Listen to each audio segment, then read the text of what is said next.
एक और situation discuss करते हैं। इसमें ब्लॉक बी जो है वो नीचे की तरफ मूव कर रहा है, मान लिया किसी वेलोसिटी से मूव कर रहा है, मान लेते हैं उसको v2। ठीक, जब ब्लॉक बी नीचे की तरफ मूव करेगा तो डेफिनेटली ब्लॉक ए ऊपर की तरफ मूव करेगा। कितने वेलोसिटी से मूव कर रहा है तो उसको कह देते हैं v1।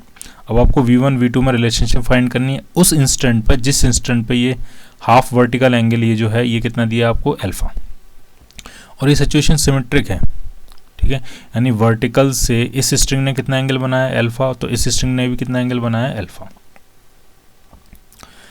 सिमेट्री का इफेक्ट ये होगा कि इन दोनों स्ट्रिंग में टेंशन जो होगा वो इक्वल होगा।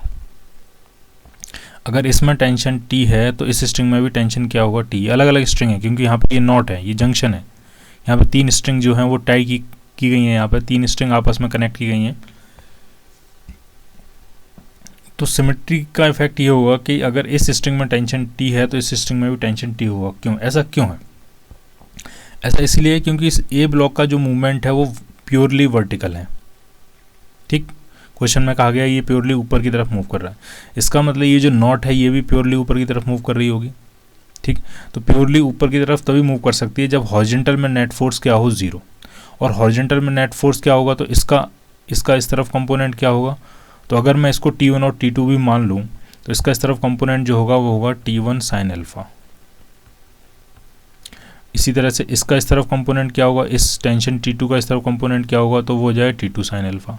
अब जो एंगल बराबर है और नेट फोर्स हॉरिजॉन्टल में 0 होना है तो इसका मतलब T1 sine alpha T2 sine alpha के बराबर होगा। साइन अल्फा कैंसिल आउट हो जाएगा तो T1 इक्वल टू क्या आ जाएगा T2। ठीक है, तो ये समझ में आ गया कि इन दोनों स्ट्रिंग, इस स्ट्रिंग में और इस स्ट्रिंग में टेंशन क्या होगा, सेम होगा। क्लियर, क्योंकि सिमेट्रिक सिचुएशन है और वर्टिकल मूवमेंट हो रहा है, हॉरिजॉन्टल मूवमेंट नहीं हो रहा है। ठीक है, तो मैं इसको हटा देता हूँ। तो इसमें टेंशन T है और इसमें भी टेंशन क्या है T। अगर इसमें टेंशन T है तो यहाँ पे भी टेंशन T होगा, यहाँ भी टेंशन T होगा और यहाँ पे भी टेंशन क्या है T। ठीक, अब इस स्ट्रिंग में टेंशन कितना होगा।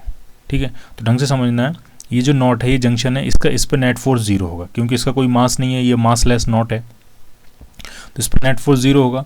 ऊपर की तरफ नेट फोर्स कितना लग रहा है तो ये हो रहा है, लग रहा है 2T कॉस अल्फा। ठीक है, हॉरिजॉन्टल में तो नेट फोर्स वैसे ही कैंसिल आउट हो गया। ठीक है, तो वर्टिकल डायरेक्शन में इस दोनों स्ट्रिंग की वजह से फोर्स कितना लग रहा है 2T cos alpha. Net force नहीं कहना चाहिए, इन दोनों स्ट्रिंग्स की वजह से वर्टिकल डायरेक्शन में, अपवर्ड डायरेक्शन में कितना फोर्स लग रहा है 2T कॉस अल्फा। तो इस स्ट्रिंग ने नीचे की तरफ कितना फोर्स लगाया हुआ एग्जैक्टली 2T कॉस अल्फा, ताकि इस नोट पे, इस जंक्शन पे नेट फोर्स क्या हो जाए 0। यानी इस स्ट्रिंग में जो फोर्स होगा, जो टेंशन होगा वो कितना होगा 2T कॉस अल्फा। तो यहाँ पे भी कितना हो लगेगा ये 2T कॉस अल्फा। ठीक, अब अगर v1 v2 में रिलेशनशिप फाइंड करनी है तो सिंपली क्या लगानी है, टेंशन ट्रिक। तो summation T dot V equal to क्या हो जाना है 0। ठीक है, तो अगर यहाँ से शुरू करें, यहाँ से शुरू करते हैं, तो टेंशन इसमें ऊपर की तरफ है और वेलोसिटी ऊपर की तरफ है तो ये प्लस आएगा। प्लस टेंशन कितना है 2T cos alpha into velocity क्या है v1। अब जरा इसमें देखते हैं, इसमें टेंशन ऊपर है और वेलोसिटी नीचे है तो ये माइनस आएगा, minus T into V2 equal to क्या हो जाएगा 0। T कॉमन लेके 0 में चला जाएगा तो आपका ये आया 2 cos alpha V1 equal to क्या आ गया आपका V2। सिंपल। ठीक है, तो इस तरह की सिचुएशन में टेंशन ट्रिक कैसे लगाएंगे, तो टेंशन डिस्ट्रीब्यूट करना ही सबसे इंपॉर्टेंट है। टेंशन एक बार आपने अच्छे से डिस्ट्रीब्यूट कर लिया तो टेंशन ट्रिक लगाना और फिर उसमें रिलेशनशिप फाइंड करना, कंस्टेंट रिलेशनशिप फाइंड करना बहुत सिंपल है। ठीक है, अब अगर बी ब्लॉक का एस्लेशन A2 नीचे की तरफ हो और ए ब्लॉक का एस्लेशन A1 ऊपर की तरफ हो, ठीक है, जिस डायरेक्शन में वेलोसिटीज मानते हैं उसी डायरेक्शन में एस्लेशन मानते हैं, ताकि वेलोसिटी के रिलेशनशिप को ही आप एस्लेशन के रिलेशनशिप में कन्वर्ट कर सको। तो इसको एक बार डिफरेंशिएट करेंगे तो क्या रिलेशनशिप बन जाएगा, 2 cos alpha A1 must be equal to A2। Clear.